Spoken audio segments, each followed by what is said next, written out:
Hello friends! Warm welcome to this video. How do I change who can add me as a friend on Facebook? You may be popular on Facebook or with your Facebook friends. Your posts on Facebook may receive more likes, comments, or shares. On the other hand, you may receive Facebook friend requests from some unknown or annoying people. If you are looking for a solution to this problem and want to control your Facebook friend requests, then you must watch this video as we will show you the easy steps to change who can add you as a friend on Facebook. Open your web browser. Type facebook.com in the web address bar and press the Enter key on your keyboard. Type your Facebook registered email in the first text box.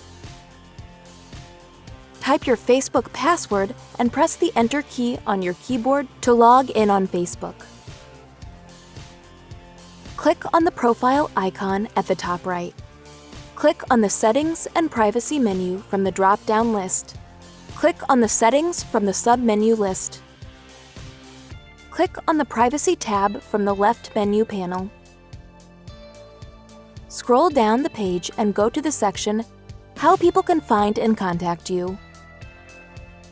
Click on the edit of the first option that says Who can send you friend requests. If it shows everyone, then click on the drop-down list. Select Friends of Friends from the drop-down list, and then click on Close. See how easy it is to change who can add me as a friend on Facebook? Please do not forget to like this video and subscribe to this channel. Thank you for watching this video.